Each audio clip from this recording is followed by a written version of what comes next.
মায়ের নাম করুন কেউ একটু। গিন্নিমা, এবারে বুঝিয়ে শ্যামা সঙ্গীত হচ্ছে না? কি বলি বলুন তো ঠাকুর মশাই, মা আনন্দে এবছর কোনো কাজটাই সহজে হতে দিচ্ছেন না। আসলে ঠাকুর মশাই, প্রতি বছর যারা আমাদের বাড়িতে গান গান ওই দলের মাথা এবছর হঠাৎই অসুস্থ হয়ে পড়েছেন, তাই কি আর করা যাবে? আমি বরং অঙ্কিতকে বলি একটা শ্যামা সঙ্গীত চালিয়ে দেখ মিউজিক সিস্টেমে। কি বলো মা? কি জানেন ঠাকুর মশাই, আমাদের পরিবারে যারা গান গাইতে পারে তারা শুধু ওই লালে লাপ্পা গান গায়। যদি পারতো তাহলে বাড়ি পুজোয় গান গাইতো।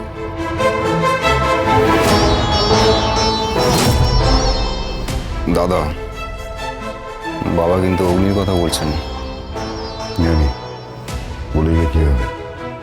অগ্নি নিশ্চয় শ্যামা সঙ্গীত গাইবেন না। মা, আজ তোমার নাম করার কেউ নেই, তাই আমি তোমার নাম নিচ্ছি, যেন সবার ভক্তি জাগে।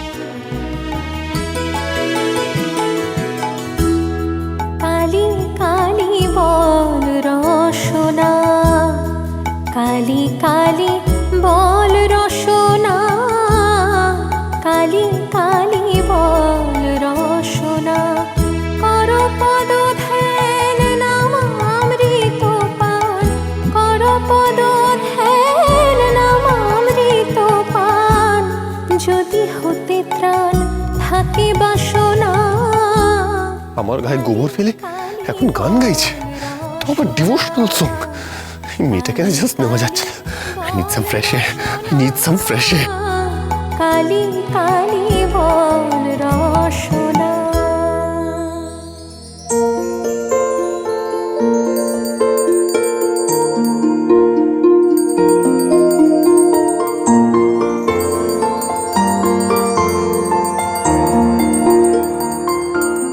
চমৎকার চমৎকার পুজো হলো এবার।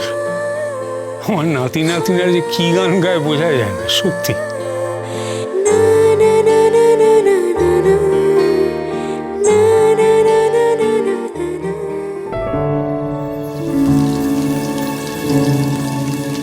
লিজু বেবি, আমি তোমায় বলে বোঝাতে পারবো না কি কাণ্ড ঘটে গেছে আজ।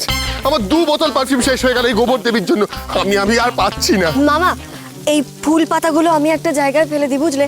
আর তুমি এক কাজ করো, তুমি একটু বাইরে গিয়ে দাঁড়াও, আমি আসছি। এভাবে চারিদিকে ছড়িয়ে থাকা ঠিক না ফুল পাতা। আরে শোন, যা করবি তাড়াতাড়ি কর, বাড়ি ফিরতে অনেকটা পথ পেরোতে হবে। আচ্ছা আচ্ছা, ঠিক আছে। আমি গেটের বাইরে অপেক্ষা করছি। আচ্ছা। আয় আয়, তাড়াতাড়ি আয়।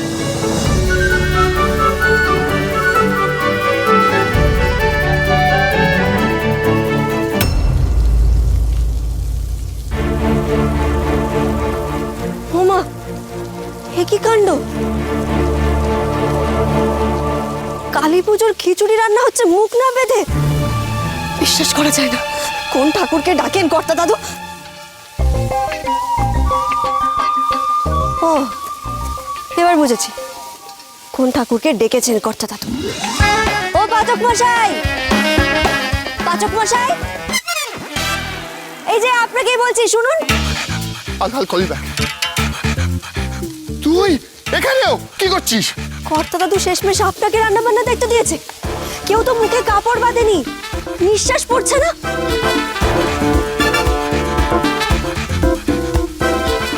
এই যে গাছ, এত ফুলের সামনে আগুন জ্বালিয়েছেন। আপনি জানেন না একটি গাছ একটি প্রাণ? আরে তুই কি বলতে চাইছিস আমি কিছুই বুঝতে পারছি না। আরে হোয়াট নিঃশ্বাস, হোয়াট পাচক? জানতাম আপনি কিচ্ছু বুঝবেন না।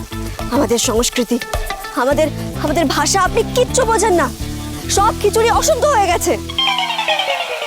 গোটা শহরে কর্তা দাদু আর কোনো রান্নার লোক পেলেন না। এই যে শুনুন, কোন ম্যানেজার বাবুকে ধরে আপনি কাজটা পেয়েছেন বলুন তো? যাকে তুলসী মাসি আছে বাড়িতে, তুলসী মাসি সব শুদ্ধ করে দেয়। হোয়াট তুলসী? কাকে কি বলছি জানি তো, তুলসী মাসিকে চিনবেন না। আমি নিয়ে আসছি তুলসী মাসিকে। আমি কিন্তু কর্তা দাদুকে সব বলবো, বলে দিলাম।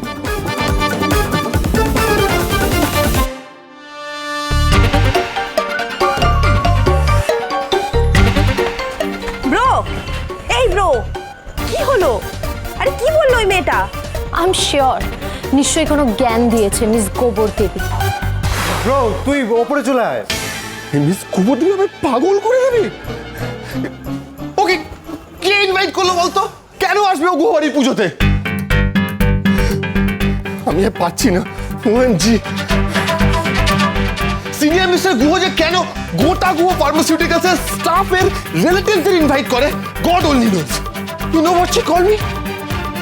শি কল মি পাচক। এই মেয়েটা আমাকে পাচক বললো। ভাবতে পারছিস কি সাহস? How dare she!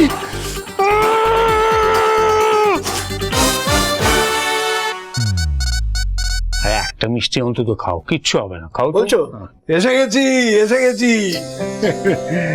হ্যাঁ গো শশী, পুজো এবারে মেনুটা কি? তোমার সেই খিচুড়ির সাথে ওই পোস্ত ছড়ানো মুচমুচে আলু ভাজাটা হচ্ছে তো? তা কি নিয়ে আলোচনা হচ্ছিল তোমাদের? এতক্ষণে তোমার পদধূলি পড়লো? হ্যাঁ, আর বলো না ভাই, আজ এই কলেজে তো নবীন বরণ উৎসব ছিল, সে অনেক কাণ্ড। আমার নাতনি তো ক্ষেপে লাল, ও এসেছে। এমনিতে তো বড় একটা আমার সাথে যাতায়াত করে না। কেন মানে লাগে নাকি? এই শুরু হয়ে গেল শশীভূষণ। ওরে বাবা, ওরা আজকালকার ছেলে মেয়ে, আমাদের মতো নাকি? এই এই বিভাজনটা তোমরা বলে বলে তৈরি করেছো। তাই তো অধিকাংশ ছেলেপুলে একটা কুলাঙ্গার তৈরি হয়েছে। আমার বাড়িতে এরকম একরাশ নমুনা আছে। আরে বাপ মায়ের দেওয়া নামগুলো পর্যন্ত বিকৃত করে রাখছে। আমার বড় নাতির নাম ছিল অগ্নিগুণ, সেই নিজের নাম নিয়েছে এভি। অঙ্কিত হয়ে গেছে আক্ষি। আরে বাবা, নামে কি আসে যায়? এই তো আমার নাতনি মান্ডবী নাম তো মেহেন্দি রেখেছে, তাতে কি এমন মহাভারত অশুদ্ধ হয়ে গেল বলো?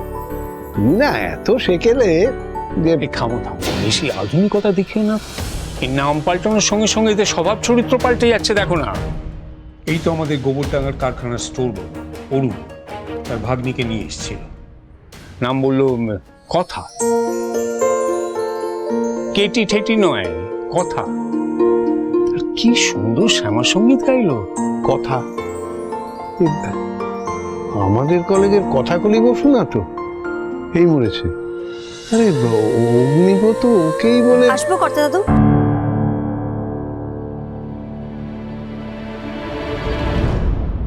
এই তো এই মেয়েটির কথাই বলছিলাম। এসো মা, এসো এসো। স্বপন স্যার, আপনিও এখানে? আসলে কর্তা দাদু, আপনাকে কয়েকটা বিষয় আমি জানাতে এসেছিলাম। আচ্ছা কর্তা দাদু, আপনি নিশ্চয়ই জানেন না আপনার ম্যানেজার বাবুরা কাকে কালী পুজোর রান্নার দায়িত্ব দিয়েছেন? অবশ্য না জানারই কথা, কিন্তু যাকে দায়িত্ব দেয়া হয়েছে তার একখানা কফির দোকান আছে আমাদের কলেজে। সেখানে শুধু কফি তৈরি হয় না, মেয়েদের সঙ্গে সারাক্ষণ ভিডিও করা হয়। নবীন বরণের সব নবীনদের নিয়ে গিয়ে মাথা খাওয়াও হয়। এই সমস্ত অপসংস্কৃতি ছড়ায় যে ছেলেটি, তাকে কিনা আপনারা রান্নার দায়িত্ব দিয়েছেন। ফলে নাক মুখ না ঢেকে খিচুড়ি রান্না হচ্ছিল, আর তাদের সব খাবার দূষিত হয়ে গেছিল। আমি অবশ্য তুলসী পাতা দিয়ে দিয়েছি। কিন্তু কর্তা দাদু, আপনাকে ওই পাচকের কাণ্ড কারখানা সমস্ত জানিয়ে রাখলাম। আজ আমি চলি, মামা বাইরে অপেক্ষা করছে। হ্যাঁ এসো। নিত্যানন্দ ঠাকুর আবার কবে কফির দোকান খুললো? কাউকে অন্য কাউকে পাচক বলে ভাবছে না তো? আচ্ছা, অগ্নি তো ওই স্বপনের কলেজে ক্যাফেটা চালায় না? হ্যাঁ তাই তো। আসলে মেয়েটিও আমাদের কলেজেরই, কোনো ভুল হচ্ছে? কিচ্ছু ভুল হচ্ছে না। আমার বড় নাতির খ্যাতির বহরটা এবার বুঝছো? সমীর, সমীর। বাবা, আমায় ডাকছো? তোমার সুপুত্র আর তার দলবলকে এক্ষুনি এখানে ডেকে আনো, বাড়ির সবাইকে আসতে বলো। আমি কথা বলবো সবার সাথে। হ্যাঁ বাবা।